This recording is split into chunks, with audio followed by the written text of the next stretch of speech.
चिड़िया और दुष्ट बंदर।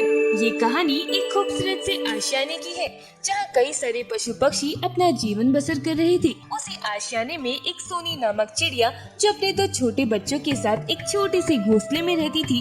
सोनी चिड़िया ने हाल ही में अपने बच्चों को जन्म दिया था। उसके पति का कुछ समय पहले ही निधन हो गया था। अब सोनी चिड़िया हर समय अपने घोंसले में ही बैठकर अपने दोनों बच्चों की रक्षा करती थी ताकि उन्हें कोई राक्षस पक्षी आकर खा न ले।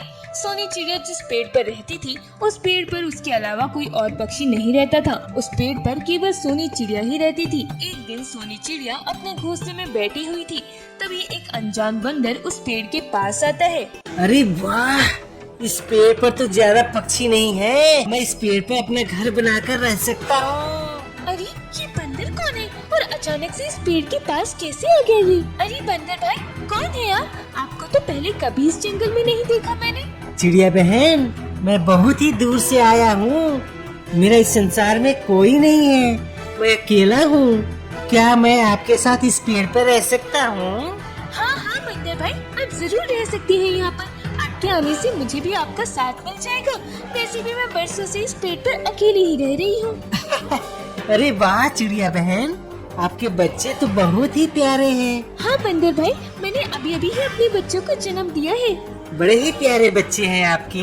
अच्छा चिड़िया बहन, अब मैं अपना घर बनाना शुरू करता हूँ। चलिए बंदर भाई, मैं भी आपके घर बनाने में सहायता करती हूँ। सोनी चिड़िया को इस बात का बिल्कुल भी अंदाजा नहीं था कि ये बंदर एक दुष्ट बंदर है। सोनी चिड़िया उस बंदर के साथ मिलकर उसका घर बनाने लगती है। काफी मेहनत के बाद उस बंदर का घर बनकर तैयार हो जाता है। अरे वाह, मेरा घर तो बन गया।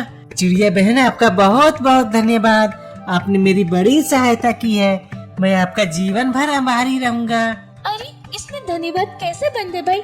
आपके रूप में मुझे भी तो इतना अच्छा पड़ोसी मिल गया।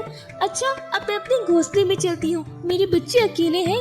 ये कहकर सोनी चिड़िया अपने घोंसले में चली जाती है। रात का समय बंदर अपने घर में आराम से सोया हुआ था। इधर सोनी चिड़िया भी अपने घोंसले में सोई हुई थी। तभी उसके दोनों बच्चे जोर जोर से चींची चींची की आवाज करते हैं। सन्नाटे में बच्चों की आवाज गूंज रही थी, जिससे बंदर की आंखें खुल जाती है। कौन है? मेरी पूरी नींद खराब कर रहा है। बंदर अपने घर से बाहर निकल कर देखता है तो सोनी चिड़िया के दोनों बच्चे चींची चींची की आवाज कर रहे थे। अरे ये तो चिड़िया बहन के बच्चे की आवाज लग रही है। मुझे लगा कोई और है। बंदर वापस अपने घर में जाकर सोने लगता है, पर सोनी चिड़िया के बच्चों की आवाज से बंदर को नींद ही नहीं आती है। बच्चों की चींची चींची की आवाज सुन के बंदर की नींद में खलल होती है। यूं ही पूरी रात भर सोनी चिड़िया के बच्चे आवाज करते रहे और उनकी आवाज के शोर से बंदर को रात भर नींद नहीं आई। देखते ही देखते सवेरा हो जाता है। अरे आज मेरा सर में कितना दर्द हो रहा है। ये चिड़िया बहन के दोनों बच्चे ने पूरी रात आवाज करके मुझे सोने ही नहीं दिया। इन बच्चों को तो कुछ करना होगा, वरना ये तो मुझे कभी सोने ही नहीं देंगे। बंदर को पूरी रात नींद ना लगने की वजह से वो बहुत ही चिड़चिड़ा हो जाता है। इधर सोनी चिड़िया अपने बच्चों के पास घोंसले में ही बैठी हुई थी। तभी बंदर सोनी चिड़िया के पास आता है। अरे चिड़िया बहन, आपने तो अपने घोंसले में ही बैठी हुई हैं। आप जंगल नहीं घूमने गई? आपके बच्चे तो भूखे होंगे ना? उनके लिए आप दाना नहीं ला रही हो क्या? नहीं नहीं बंदर भाई, मैं अपने बच्चों को छोड़कर कहीं नहीं जाती। इस जंगल में ऐसे खूंखार राक्षस पक्षी हैं जो मासूम पक्षियों को मारकर उन्हें खा जाते हैं। इसलिए मैं हर समय अपने बच्चों के पास ही रहती हूँ। इन्हें एक पल के लिए भी अपने से अलग नहीं करती। अरे चिड़िया बहन, फिर आप अपने बच्चों को क्या खिलाती हो? अगर आप ऐसे ही करती रही तो आपके बच्चे तो बहुत कमजोर हो जाएंगे। तो मैं क्या करूँ बंदर भाई? मैं अपने बच्चों को अकेला छोड़कर नहीं जा सकती। अरे तो चिड़िया बहन, अब मैं आ गया हूँ ना। आप जाइए जंगल में, मैं आपके बच्चे के पास रह उनकी देख रेख करता हूँ। आपका बहुत बहुत धन्यवाद बंदर भाई। सोनी चिड़िया अपने घोंसले से उड़कर जंगल में चली जाती है। इधर बंदर सोनी चिड़िया के दोनों बच्चों के पास बैठा हुआ था। तभी एक खूंखार राक्षस बाज सोनी चिड़िया के बच्चों के पास आता है। अरे वाह, ये तो चिड़िया के दो छोटे बच्चे हैं। बड़े दिनों बाद मुलायम मुलायम मांस खाने को मिलेगा। बाज की आवाज सुनकर बंदर कहता है, ए बाज, अगर तुम इन बच्चों को जरा भी नुकसान पहुंचाने की कोशिश की तो मैं तुम्हें यही चीर फाड़ कर रख दूंगा। अरे बंदर भाई, आप क्यों इन चिड़ियों को बचाना चाहते हो? ये दोनों मेरे शिकार हैं। तभी बंदर बाज को एक डाली फेंक कर मारता है। बाज डर के वहाँ से भाग जाता है।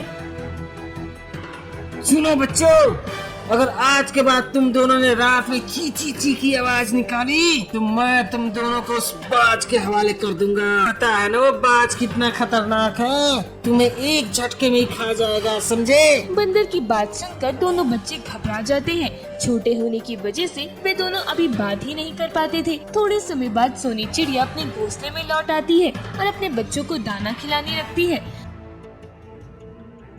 देखते ही देखते 2 दिन गुजर जाते हैं। सोनी चिड़िया के बच्चे रोज रात को आवाज करते थे, जिसकी वजह से बंदर सो नहीं पाता था।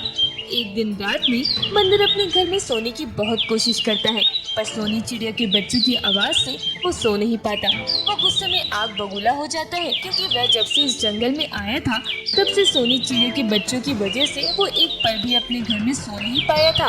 अरे ये बच्चों ने तो मेरी नींद ही हराम कर रखी है। जब से इस जंगल में इस पेड़ पर आया हूँ तब से इन बच्चों ने मुझे सोने ही नहीं दिया। इन चिड़िया को बच्चों का तो कुछ करना ही होगा, कल सुबह इन्हें मजा चखाता हूँ। बंदर पूरी रात अपने घर में बैठा रहा, क्योंकि सोनी चिड़िया के बच्चों की आवाज से उसे नींद नहीं आ रही थी। जैसे तैसे सवेरा हो जाता है। बंदर फिर से सोनी चिड़िया के घोंसले में जाता है और सोनी चिड़िया को जंगल में भेजकर उसके बच्चों के पास बैठ जाता है। तभी वो राक्षस बाज फिर से वहाँ आता है। अरे बंदर भाई, अरे क्या हुआ? बड़े उदास लग रहे हो, रात में ठीक से नींद नहीं आई क्या? अरे क्या बताऊं बाज, इन चिड़िया के दोनों बच्चों ने मेरी नींद हराम कर रखी है। जब से मैं इस जंगल में आया हूँ इन दोनों बच्चों की वजह से मैं एक पल के लिए भी सो नहीं पाया। मन तो कर रहा है इन दोनों बच्चों को ले जाकर इस जंगल के बाहर छोड़ाऊं, पर क्या करूं, इसकी माँ ने मुझ पर बहुत एहसान किया, इसलिए मैं अब तक खामोश हूँ। अरे ये तो सही मौका है इन दोनों चिड़िया के बच्चों को अपना शिकार बनाने का। इस बंदर को तो मैं अभी बेवकूफ बनाता हूँ। बंदर भाई, यहीं पास में एक बंदर था, वहाँ भी उसे कुछ चिड़िया के बच्चे सोने नहीं दे रहे थे और वो 10 दिन तक नहीं सो पाया था। अचानक से नींद ना होने की वजह से उस बंदर की मृत्यु हो गई। मुझे तो डर है कहीं आपके साथ भी वो दुर्घटना ना हो जाए। बाज की ये बात सुनकर बंदर बहुत डर जाता है। अरे नहीं, बाज इन चिड़िया के बच्चों को ले जाओ यहाँ से, इन्हें कहीं दूर फेंक कर आओ। राक्षस बाज उन चिड़िया के बच्चों को उठाता है और अपने साथ ले जाकर उन दोनों बच्चों को खा जाता है। इधर बंदर अपने घर में जाकर बैठ गया था। तभी सोनी चिड़िया अपने घोंसले में आती है। उसे उसके बच्चे नहीं दिखाई देते हैं। तभी वो घबराकर बंदर के घर में आती है। अरे बंदर भाई, मेरे बच्चे कहाँ गए? देखो, मैं आपके लिए और अपने बच्चों के लिए कितना सारा भोजन ले आई। अपने लिए भोजन देखकर और चिड़िया का अपने प्रति प्रेम देखकर बंदर की आंखों में आंसू आ जाते हैं और बंदर रो रो कर सोनी चिड़िया से क्षमा मांगता है। अरे बंदर भाई, आप क्षमा क्यों मांग रहे हो? बंदर सोनी चिड़िया को सारी बात विस्तार से बताता है। सोनी चिड़िया जोर जोर से रोने लगती है और वो बंदर को बहुत बातें सुनाती है। दुष्ट बंदर ने अपने स्वाद के लिए 2 मासूम चिड़िया के बच्चों की जान ले ली।